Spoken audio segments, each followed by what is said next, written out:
Good morning दोस्तों, आज की क्लास में समझाऊंगा आपको जियोमेट्री, ज्यामिति पार्ट। बिल्कुल मैं आपको 0 लेवल से स्टार्ट करूंगा इस चीज़ को और एक मैक्सिमम हीरो लेवल तक ले जाऊंगा। ठीक है बच्चों, तो आप देखना।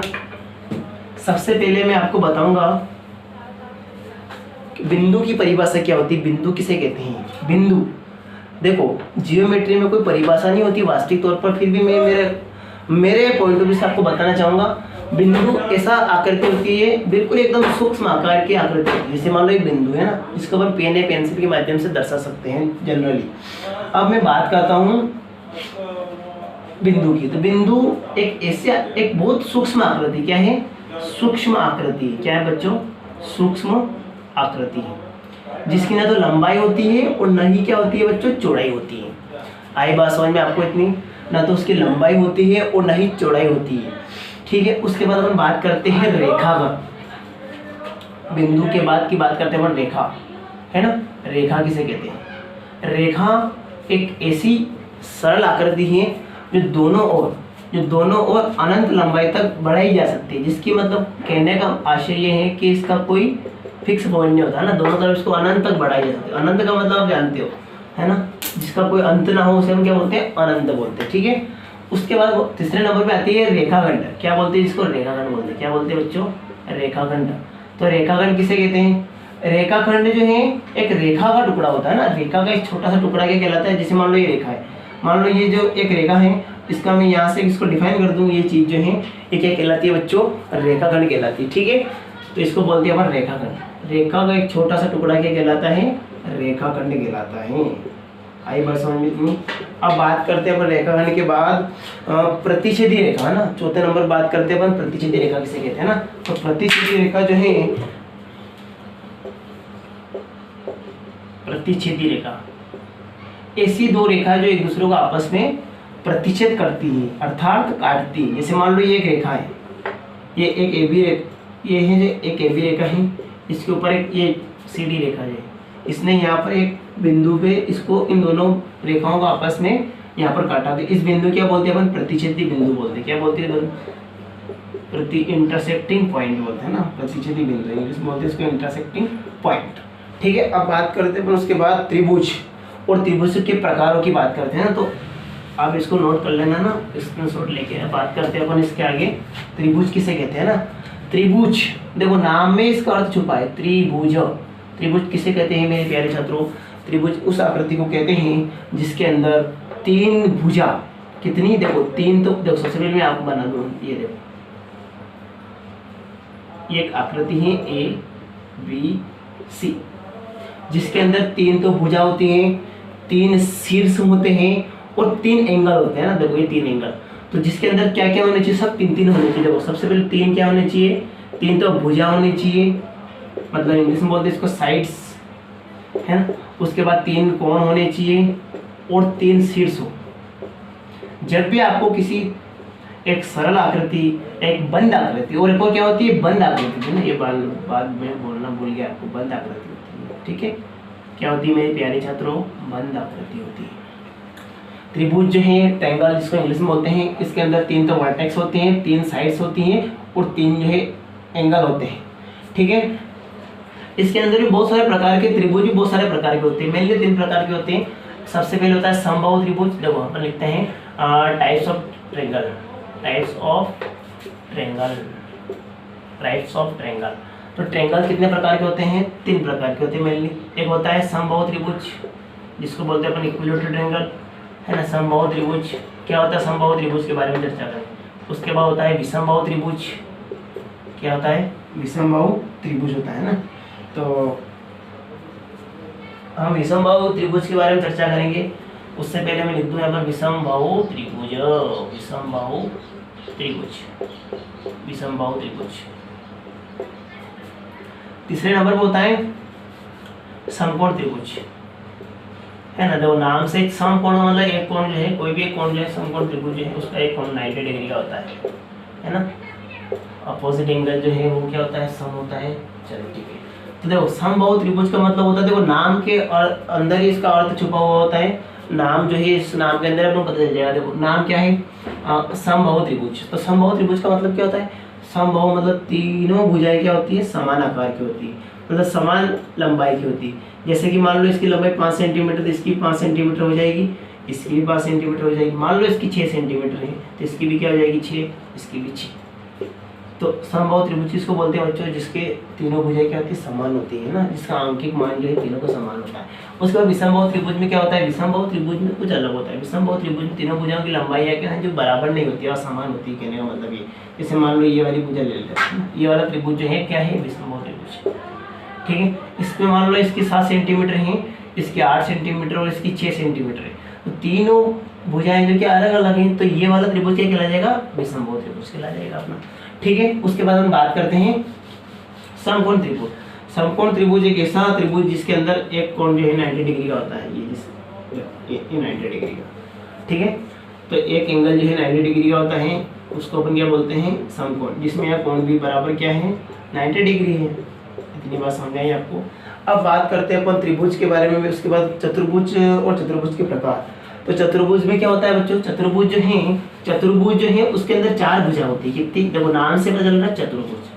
देखो 2 मिनट रुकना ना, मैं आपको अच्छी तरीके से इस बात को समझाने की कोशिश करूंगा कि चतुर्भुज होता क्या है, जिसको इंग्लिश में बोलते हैं क्वाड्रिकल चतुर्भुज, है ना। चतुर्भुज जिसके अंदर 4 भुजाएं होती हैं, 4 शीर्ष होते हैं और 4 एंगल होते हैं।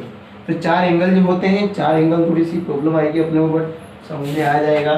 4 एंगल से चर्चा करते हैं अपन आगे। सबसे पहले 4 तो भुजा होती है इसके अंदर, में लिख दो ना, और इसी प्रकार 4 क्या होते हैं, कोण होते हैं, और 4 क्या होती हैं, शीर्ष होते हैं, वर्टेक्स। ठीक है, जिसे उदाहरण के लिए ये आकृति है। ठीक है, इसको A, B, C और D, A, B, C ये भुजाएं सब असमान भुजा है ना, किसी की लंबाई कुछ भी हो सकती है। चतुर्भुज का मतलब होता है बस 4 भुजा होनी चाहिए, 4 शीर्ष होने चाहिए और 4 कोण होने चाहिए। इतनी बात समझ में आती है तो मैं आपको चतुर्भुज के प्रकारों के ओर ले चलता हूँ। चतुर्भुज के प्रकार, चतुर्भुज के प्रकार जो है 3 प्रकार के होते हैं मेनली। सबसे पहले होता है समांतर चतुर्भुज। पहले मैं लिख दूं आपको, है ना, कितने टाइप के होते हैं समांतर चतुर्भुज। उसके बाद दूसरा होता है समलंब चतुर्भुज, समलंब चतुर्भुज। उसके बाद होता है समचतुर्भुज, समचतुर्भुज। आप नोट कीजिए सिर्फ 2 मिनट।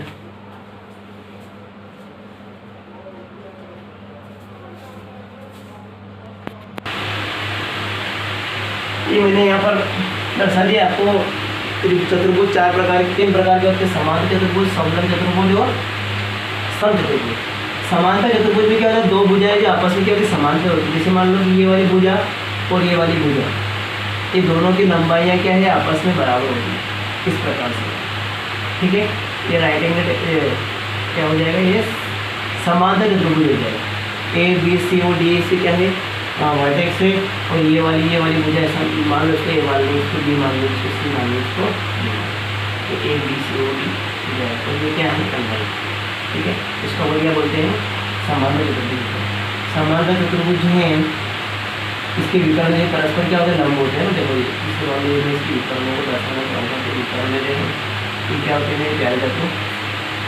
इसके जो है विकर्ण जो है वो क्या होते हैं, बराबर होते हैं, है ना। विकर्ण जो है वो बराबर होते हैं। उसके बाद समलंब चतुर्भुज। समलंब चतुर्भुज में क्या होता है, जैसे मान लो एक भुजा है, ये वाली भुजा है, इसके अंदर क्या होता है, समलंब चतुर्भुज के अंदर एक भुजा, दोनों भुजाओं का युग्म जो है, इसमें देखो, इसमें दोनों भुजाओं का जो युग्म है, देखो एक युग्म ये हो गया और एक युग्म ये हो गया, तो ये दोनों युग्म आपस में क्या है, समांतर है। इनके बीच अंतर जो है समांतर है। यहाँ पर अंतर समान है, यहाँ पर अंतर समान, इधर से देखिए तो यहाँ पर अंतर समान है और यहाँ पर अंतर जो है वो समान है। अब यहाँ पर जो रहेगा ना, वो इसमें क्या रहेगा, इसमें जो है अंतर सामान्य रहेगा, इस प्रकार से रहेगा। इसमें कहने का मतलब ये है कि त्रिभुज समांतर चतुर्भुज, समलंब चतुर्भुज के अंदर एक ही युग्म समांतर रहेगा, जैसे मान लो ये वाला युग्म जो है समांतर रहेगा, है ना। ये जो मैं हाईलाइट इसको करता हूँ, ये वाली भुजा और ये वाली भुजा जो क्या रहेगी इसमें समांतर रहेगी, और ये दोनों क्या असमांतर रहेगी। तो जिसमें एक भुजा का युग्म केवल एक भुजा का युग्म जो है वो समांतर रहे, उसे हम क्या बोलते हैं, उसको बोलते हैं समलंब चतुर्भुज बोलते हैं ना। इसको अपन पॉइंट ए बी सी और डी नाम देते हैं। अब उसके बाद हम बात करते हैं समचतुर्भुज की बात करते हैं। समचतुर्भुज क्या होता है? ऐसा चतुर्भुज